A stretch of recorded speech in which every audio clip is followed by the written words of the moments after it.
কখন না আবার একটা বোমা ফাটায়, কখন না খেতে আসে, কখন না কামড়ে দেয়। এই তো এদের অবস্থা। মানুষ ভয়ে ভয়ে আছে। অলি গলি মে শোর হ্যায়, বিজেপি চোর হ্যায়।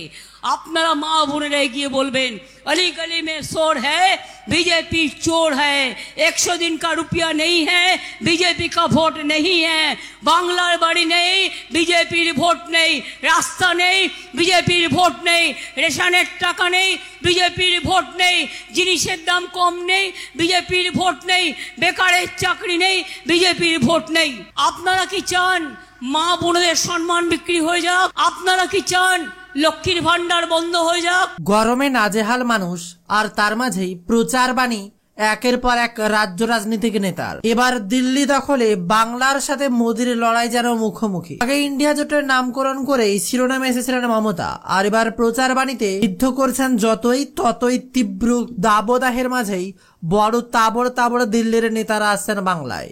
আর তার মাঝেই একের পর এক স্লোগান মাতাচ্ছেন বাংলার মুখ্যমন্ত্রী মমতা বন্দ্যোপাধ্যায়। বাংলাকে আগলে রাখতেই তার একের পর এক বিরাট বিরাট হুঙ্কার।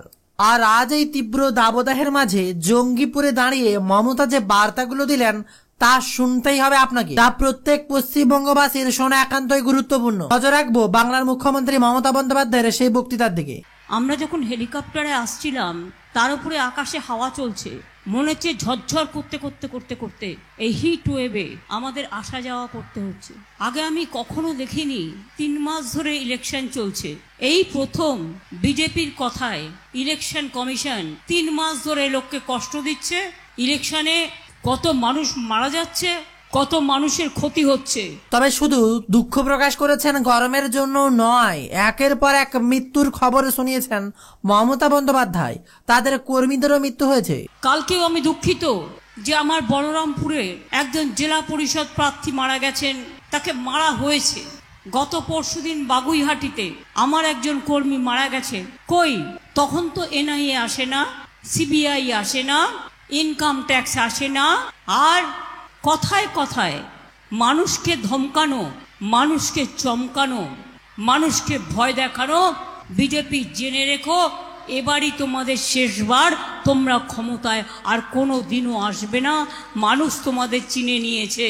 আর তার সাথে মুর্শিদাবাদের বুকে দাঁড়িয়ে বাংলার মুখ্যমন্ত্রী মমতা বন্দ্যোপাধ্যায় জানিয়ে দিলেন মুর্শিদাবাদের জন্য কি কি করেছেন, আর তা শুনতে হবে আপনাদের, যা প্রত্যেক পশ্চিমবঙ্গবাসী পাবেন এই প্রকল্পগুলির সুবিধা। আর এরপরেই বাংলার মুখ্যমন্ত্রী বলেন বিরোধীদের বিরাট বার্তা, কড়া আক্রমণ করেন মোদি সাহাকে।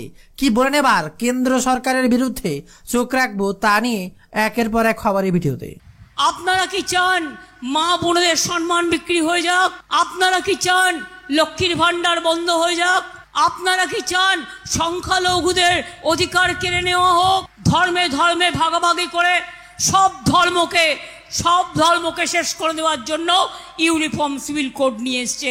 হিন্দুদের কোনো লাভ এতে হবে না। শুধু এতেই থেমে থাকেননি মমতা, এনআরসি সিএ নিয়ে যে বার্তা দিয়েছেন তাতেই কুপকাত হয়েছে বিজেপি, অবস্থা খারাপ করে দিয়েছে।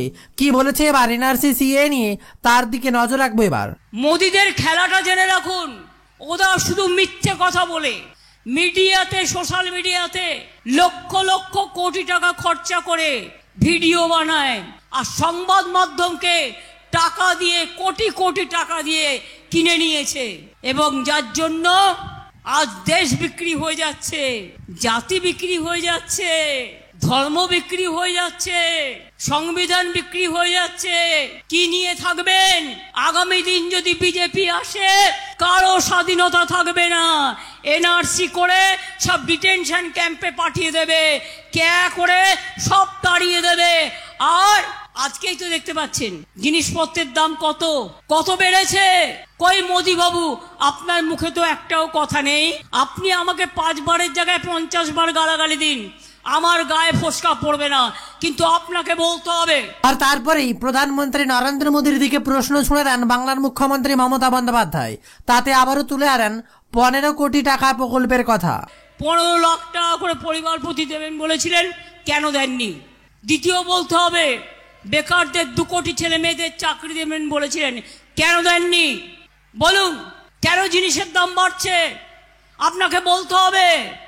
কেন কৃষকরা ন্যূনতম সাহায্য পাচ্ছে না, মিনিমাম সাপোর্ট প্রাইস আপনাকে বলতে হবে। কেন আজকে ক্যান্সার ডিজিজ, ক্যান্সার রোগের ওষুধ, ব্লাড সুগারের ওষুধ, ব্লাড প্রেশারের ওষুধ সহ কোলেস্টেরলের ওষুধ যেগুলো লোকে রোজ খায়, তার দাম কত বাড়িয়ে দিয়েছে আপনারা জানেন? আর এরপরে মূল্যবৃদ্ধি নিয়ে বিরাট তোপ দেখান মমতা বন্দ্যোপাধ্যায়। মূল্যবৃদ্ধি নিয়ে বাদ দেননি গ্যাসের দামও। গ্যাসের দাম কত বলুন? কেন ভোট দেবো? বিনা পয়সায় আমরা দিচ্ছি রেশন, আর তুমি বিনা পয়সায় দিচ্ছ ভাষণ। গ্যাসের দাম 1000 টাকার বেশি। আমরা বলি বিজেপিকে, ওহে নন্দলাল, বাহবা নন্দলাল, 1000 টাকার গ্যাসে ফুটছে বিনা পয়সার চাল, খাবেন কি? পড়বেন কোথায়? আমরা তো পরিযায়ী শ্রমিকদের জন্য স্কিম করেছি, স্বাস্থ্যসাথী কার্ড তাদেরও আমরা দিচ্ছি বাইরে একটা করে। ওদের বলবেন ভোটটা যেন দিয়ে যায়, ভোটার লিস্টের নামটা যেন থাকে। আর তারপরে শুরু করে দেন এনআরসি নিয়ে আসল তথ্য ফাঁস করার বার্তা। আমি আপনাদের পরিষ্কার বলছি, আমরা এনআরসি বাংলায় করতে দেব না, আমরা ক্যা করতে দেব না, আমরা ইউনিফর্ম সিভিল কোড করতে দেব না, আমরা ট্যাফু করতে দেব না।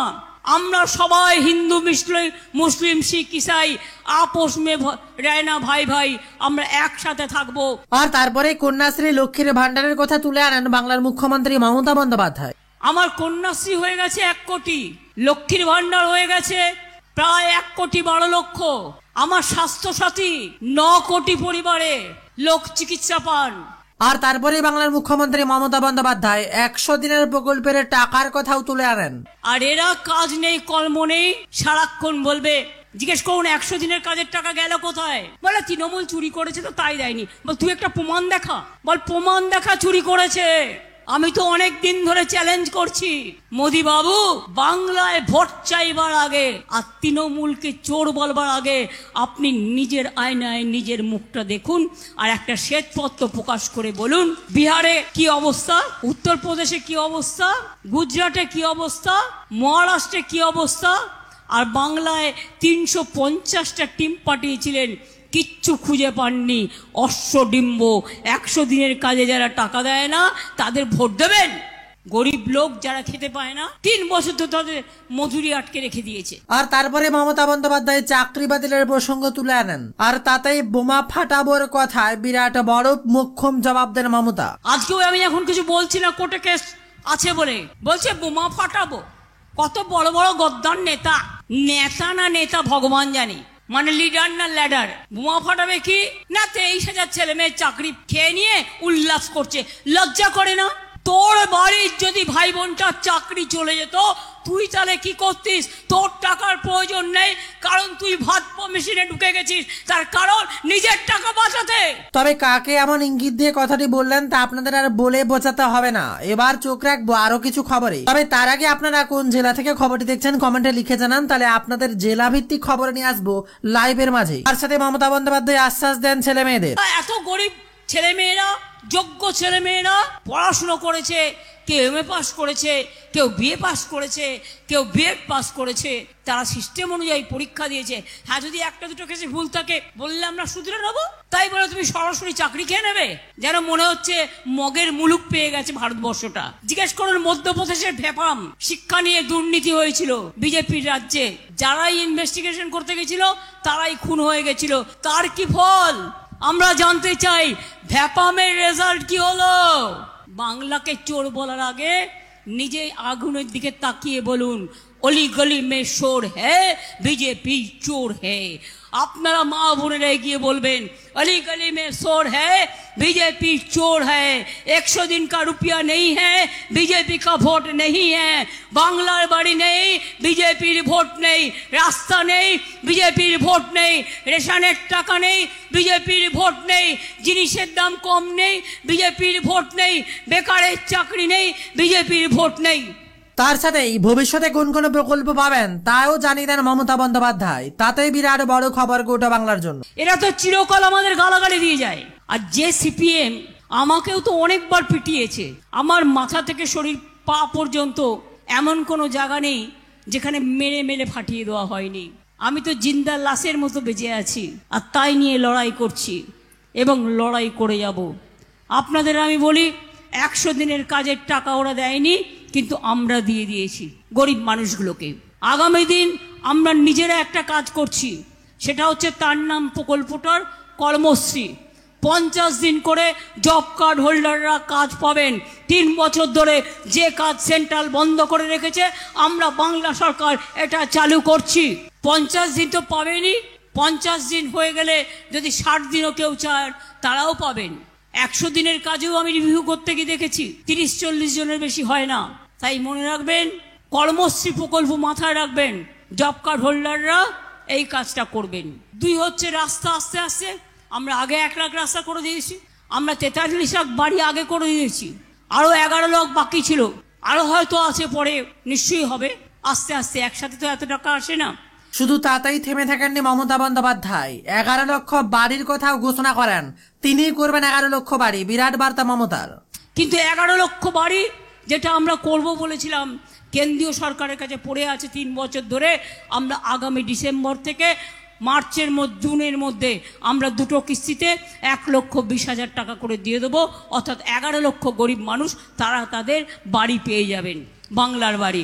তারপরে বাড়িয়েছেন যে লক্ষ্মীর ভান্ডার, সে ঘোষণাও করেন মমতা বন্দ্যোপাধ্যায়। তারপরে আরো নতুন প্রকল্প ঘোষণা করে জানিয়ে দেন। লক্ষ্মীর ভান্ডার পেয়েছেন তো, বেড়েছে তো, যাদের 60 বছর বয়স তারাও পাবেন। 60 বছর হয়ে গেলে সারা জীবন পাবেন। এটা মা বোনেদের অহংকার, সারা জীবন পাবেন, যাতে আপনাদের এটা হাত খরচা হিসেবে আপনার লক্ষ্মী, আমার আম্মা, সবাইকে এটা ভালোবাসার মজবুত করে হৃদয় দিয়ে। কৃষকদের আমরা 10,000 টাকা করে দিই বছরে। শস্য বীমা দিতে হয় না, আমরা খরচ করি। এগ্রিকালচার মিউটেশন জমি কোনো খরচা দিতে হয় না, বিনা পয়সা আমরা করি। আগে বলুন তো, ছোট ছোট ভাই বোনেরা যেখানে আছেন, আগে সার্টিফিকেট অ্যাটাস্টেড করতে গেলে কারো না কারো বাড়ি দৌড়তে হতো। এখন তো নিজেই নিজেকে সার্টিফাই করছেন। সেই সুযোগও করে দেওয়া হয়েছে, কত সহজ করে দেওয়া হয়েছে জীবনটাকে।